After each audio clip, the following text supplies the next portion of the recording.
Depuis que j'accompagne les entrepreneurs, j'ai constaté que beaucoup se lancent sans être en règle avec la législation, pensant que ils ne se feront pas attraper ou de toute façon, ils ne se feront pas condamner.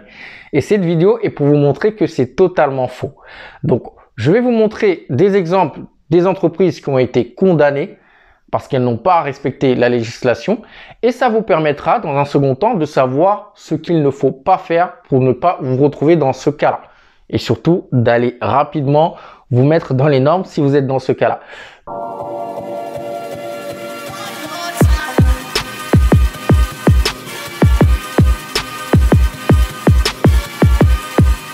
Bienvenue sur MBM Channel, moi c'est Paul Guérin et si tu es sur la chaîne qui te parle d'industrialisation, de business et de process industriel, parce qu'avoir une bonne idée d'entreprise c'est très bien, mais ce qui te permettra d'emmener ton entreprise au plus haut, c'est d'avoir des process industriels bien rodés et bien robustes.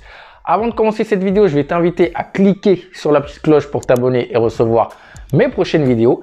Et si tu as aimé cette vidéo, tu mets un petit like, tu commentes et tu la partages. Le but aujourd'hui est bien évidemment de te prévenir et surtout pour te montrer que beaucoup d'entreprises peuvent être condamnées, aussi grosses soient-elles, si elles ne respectent pas les normes ou les règles dans un État ou dans un pays.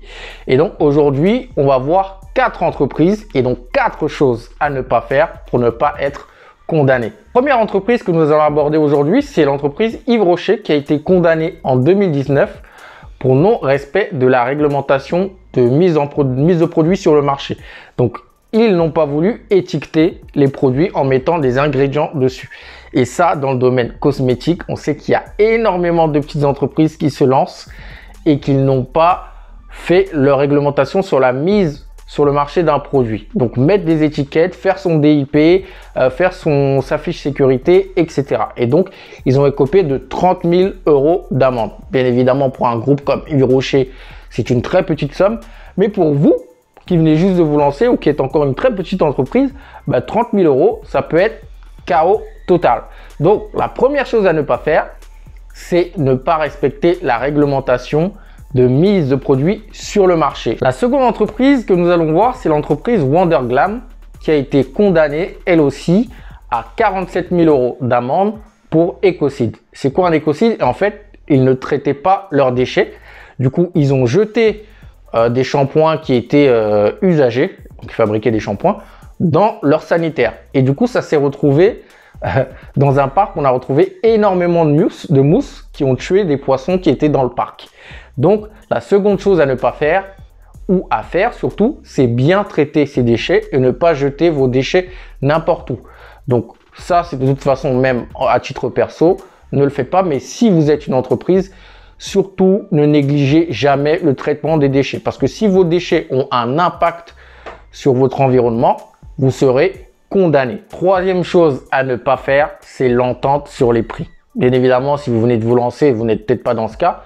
Mais ceux qui sont lancés, qui commencent un petit peu à prendre, on a souvent tendance à vouloir faire des partenariats où on s'entend sur les prix. Et sachez que des entreprises comme Henkel, Procter & Gamble, Unilever ont été condamnées à plus de 900 millions € d'amende pour entente sur les prix. On a eu la même chose aussi dans le domaine de la télécom, des télécoms, avec SFR, Bouygues et Orange. Donc, qui avaient fait une entente et puis se sont fait condamner. Donc, les ententes sur les prix, ça, il ne faut pas faire, d'accord? Donc, ça, c'est un truc à savoir maintenant, comme ça, lorsque vous allez grossir, et j'espère que vous aurez la taille de tous ces groupes-là dont on vient de parler, ne faites surtout pas ça, parce que ça peut aller très, très loin et ça peut coûter très, très cher. Quatrième et dernière chose à ne pas faire, c'est la publicité mensongère sur vos produits. Par exemple, dire que votre produit il est amincissant alors qu'il ne l'est pas du tout.